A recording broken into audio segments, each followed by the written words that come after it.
Hello, everybody. Today I wanted to talk about the closing moments of Sunset Bulls that was played at the end of February. I think it was the second to last game before the All-Star break. And it's interesting because we're going to see Zach LaVine and Devin Booker go to work in the last 7 minutes of a close game. And it's also interesting because they're both on a similar career trajectory. Their teams are on similar trajectories, although the Phoenix Suns have a better record. And I think the difference is Chris Paul in that, because Zach LaVine plays with Kobe White, who's a second-year point guard. Actually, it's the first year he plays point guard. He's inexperienced, while Chris Paul I think he's a surefire Hall of Famer, and he's got a great experience. He knows what to do in close games like this, and he's shown it last year too with the Thunder. And yeah, Chicago, meanwhile, has had some closing problems. They're in a lot of game, actually most of them, but they haven't won as they could have. So let's go watch the tape, and we're gonna start with 8 minutes on the game clock and see what's gonna happen. So we have a Aiden who's gonna get the ball at the top of the key, and now here the interesting thing is that Bridges, it's Bridges, and he fakes out Satoransky because he thought Sato thought that Bridges was gonna go up and get the handoff from Aiden, but instead he back cuts him, and then Aiden throws a great pass over the top of Sato, who's it's all defender, and then there's a unnecessary foul, but it's a good play from Phoenix. Next play, we're gonna see the difference between here.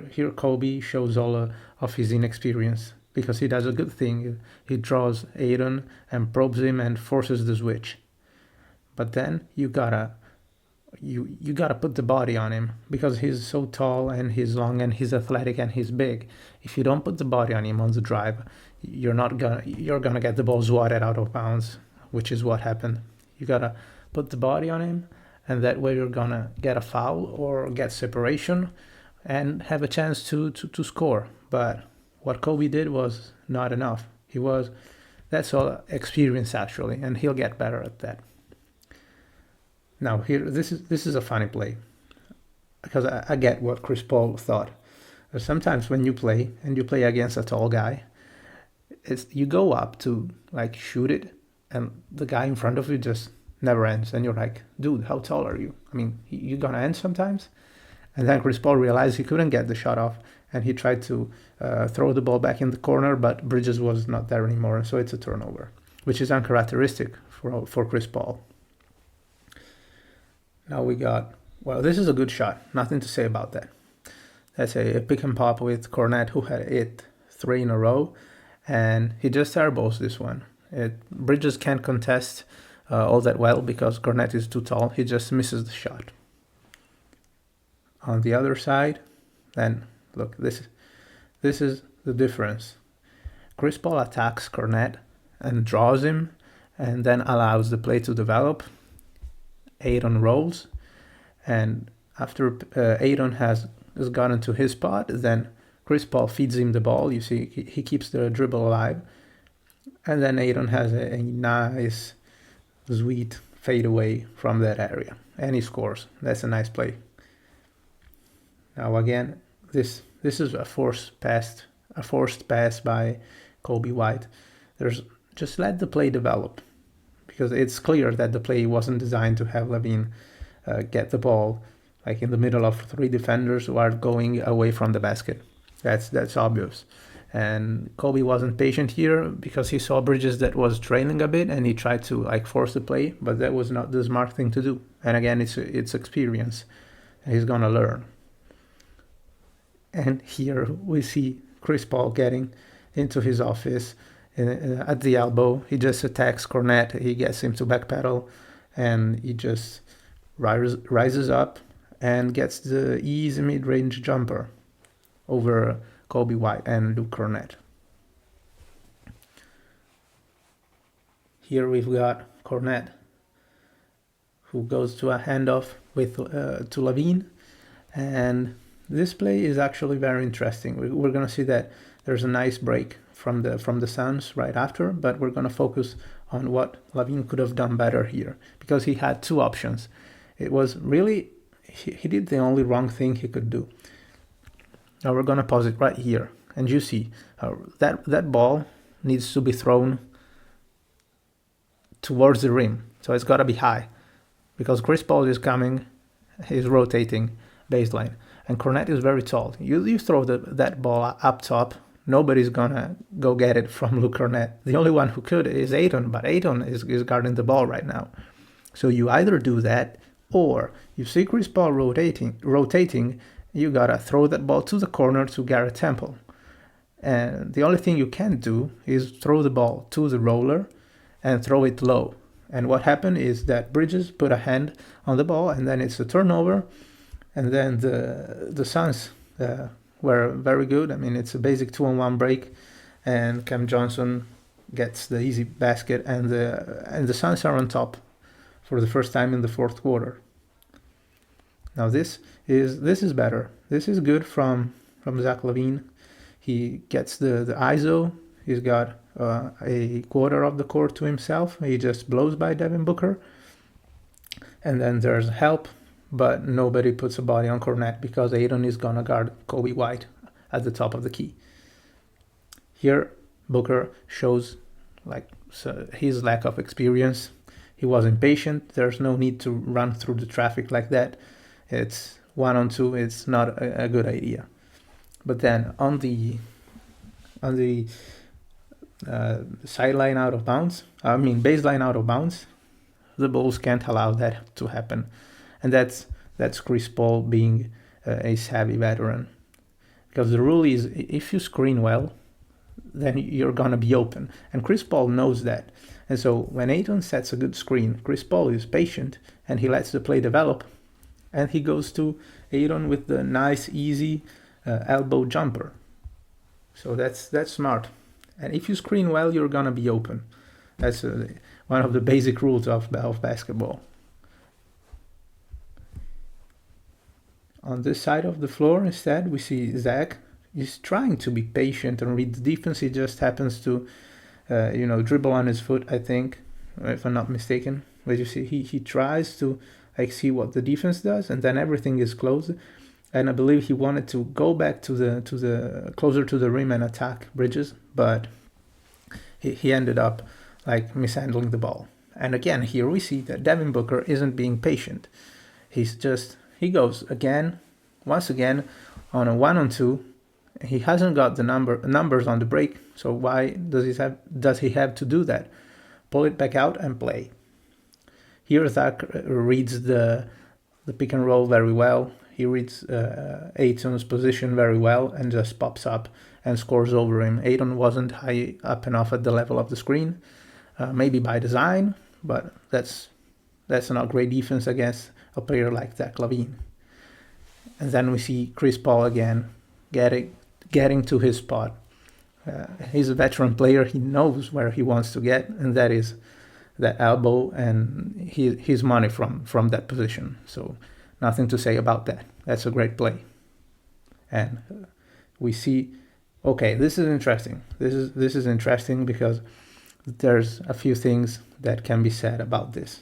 And we're going to see that, the Phoenix Suns end up getting a 3 in transition with a nice hockey assist by Chris Paul, who's being patient.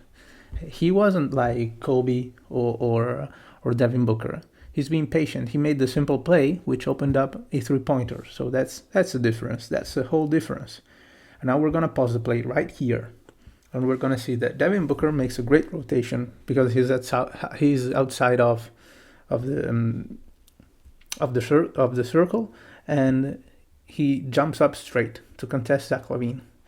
But now you see that Garrett Temple is once again open in the corner, so Zach has to make that pass. Because he made a nice play, he rejected the screen and got into the paint, but he's got to read what happens, and he's got to know. You see Kobe White is pointing at Garrett Temple, and Zach has to deliver that ball. Once he sees that Devin Booker is moving towards him, Now that's the moment where he has to make the pass. Because if he waits for the defense to collapse, then it's difficult to make a pass. But he has to use the defense's momentum against them. So as soon as he sees Devin Booker leaning and going one way to go try and contest the shot, then boom, you gotta throw it to Garrett Temple. And then we see the ball is lost on that play, and there's a three by the Suns. Again, you see the nice little simple passes, get to the corner three, and it's a dagger. Now Wendell Carter at the top of the key, and he makes a silly mistake because the play was good. Valentine ended up being open, but what happened was that Carter moved when he was setting the screen, and so it's an offensive foul. And there was no need to do that, really. That's, again, inexperience. They're gonna learn. They're young. On the other side, we see Chris Paul instead waiting for the play to develop. And then I think when he delivered that ball to Devin Booker, he told him to throw it up top because he knew what was happening. Carter was too far out, trying to defend the pick and roll, and Chris Paul stretched it out, and then he knew all the way that what was going to happen was that Ayton was free at the rim.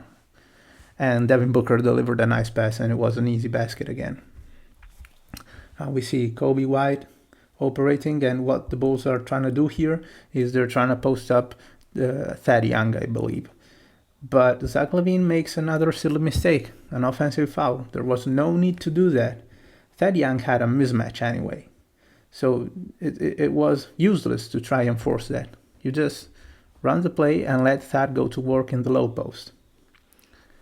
Instead, Chris Paul, patient again, he finds Ayton, who then throws it out to Devin Booker, and it's not a bad shot, but the Bulls played solid D, and I would have liked Booker to be more aggressive, because he had a whole quarter of the court to himself, attack the closeout, and maybe get in the paint. But it was a nice shot anyway. Here, again, Kobe White, inexperience. You can't go like that against Ayton. He didn't learn from the first time, and then it's a three in transition for the Phoenix Suns. But we're going to pause it right here. You see, at the elbow, he could have just maybe probed and then hit a shot. That's Chris Paul would have popped up and hit a shot right there. But Kobe White is going to learn. You either get the mid-range jumper or you put your body on the big and try to get to the free throw line or get some separation. Instead, it's another block, and which then leads to a fast break three-pointer. You see Chris Paul leading the break and finding the man on the wing. Wow, bro. Wow. That was Cam Johnson, Kobe's former teammate. And this is just, bonus play. This is the nail in the coffin, the last nail in the coffin. It's a nice Spain pick and roll, which this is very, very clean. It's well executed, so that's why I put it in, but the game was already out of reach a minute before, with the Bulls down 9 with less than 3 minutes to play. But yeah, we see basically the Spain pick and roll is when you have the screener being screened by a third man. So this is what happens, and this is why Ayton is free at the rim, and then he ends up scoring, and game's over. So this was all the difference there is between a Hall of Fame and experienced point guard and the kids that are trying to emulate him in some way. And I'm sure both Zach LaVine and Devin Booker and even Kobe White have watched the tape and have noticed how Chris Paul goes about things in the clutch. And I've even though the Bulls lost, and I was mad when I was watching the game, I've had a good time like going through the tape, and you see all the little things that separate, the great and established players from the up and coming players. So I hope you've enjoyed this too, and next time I notice something interesting while watching the Bulls or really any team, I'll make another video, and I hope I'm getting better. And anyway, hope to yeah, see you. How do you say? See you soon, I guess. Goodbye.